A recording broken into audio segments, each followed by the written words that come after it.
Praise the Lord. दोस्तों, हम आपका स्वागत करते हैं आज रात की प्रार्थना में। और आज मैं आपसे बात करना चाहता हूं कि प्रभु यीशु मसीह आपके कष्टों को दूर करेगा। जिन कष्टों से होकर आप इस समय गुजर रहे हैं, उन कष्टों को प्रभु आपके जीवन से दूर कर देगा। एक वचन हम लोग पढ़ेंगे, होशे की किताब उसका 2 अध्याय और 15 पद, जहां पर कुछ इस प्रकार से लिखा है। वहीं मैं उसको दाख की बारी दूंगा और आकोर की तराई को आशा का द्वार कर दूंगा, और वह वहां मुझसे बातें कहेगी जैसे अपने जवानी के दिनों में, अर्थात मिस्र देश से चले आने के समय कहती थी। आमीन। दोस्तों, यहाँ पर परमेश्वर का वचन कहता है कि मैं उसे दाख की बारियां दूंगा और आकोर की तराई को आशा का द्वार बना दूंगा। आकोर एक जगह का नाम है जहां पर कुछ इस प्रकार से हुआ था। यदि आप यहोशू किताब उसका 7 अध्याय पढ़ेंगे तो वहां पर कुछ इस प्रकार से हुआ। अकान नामक एक व्यक्ति ने परमेश्वर के विरोध में पाप किया, जिस पाप के कारण इजरायलियों पर विपत्ति पड़ी।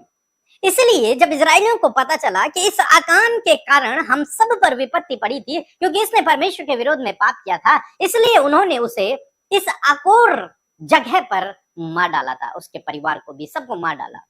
इसलिए वो जो आकोर जगह है वो कष्ट की जगह है। आज परमेश्वर का वचन कहता है कि मैं उस कष्ट की जगह को आशा का द्वार बना दूंगा, वहां से मैं आशा को उत्पन्न करूंगा। अकान के लिए जब उसने गुनाह किया तो उसके लिए कोई आशा नहीं है, कोई उम्मीद नहीं है। उसको मृत्यु दंड मिला और उसे मार दिया गया। लेकिन परमेश्वर का वचन कहता है कि जहां कोई आशा नहीं थी, कोई उम्मीद नहीं थी, मैं उससे आशा का द्वार बना दूंगा। आज शाम में परमेश्वर का वचन आपको उत्साहित करता है कि परमेश्वर आपके जीवन के कष्टों को दूर करके उन्हें आशीषों में बदल देगा। आपके लिए इन कष्ट के समय में परमेश्वर आशा का द्वार खोल देगा और उन कष्टों को परमेश्वर आशीषों में बदल देगा। परमेश्वर कहता है कि मैं उसे दाख की बारियां दूंगा। दाख की बारियां मीन्स क्या है? आशीष से। परमेश्वर आपके काम पर आशीष देगा, आपको ब्लेस करेगा। आपके जीवन में जो कष्ट है परमेश्वर उन्हें दूर कर देगा। आपके लिए परमेश्वर आशा का दरवाजा खोलेगा।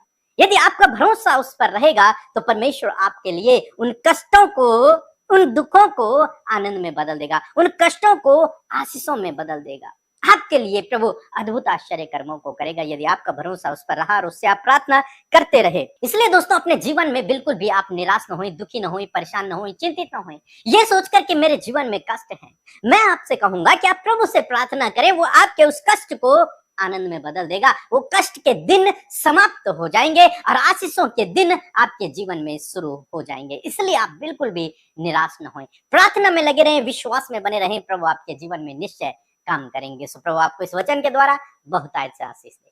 आमीन। सुबह शाम की प्रार्थनाओं को सुनने के लिए चैनल को सब्सक्राइब करना न भूलें।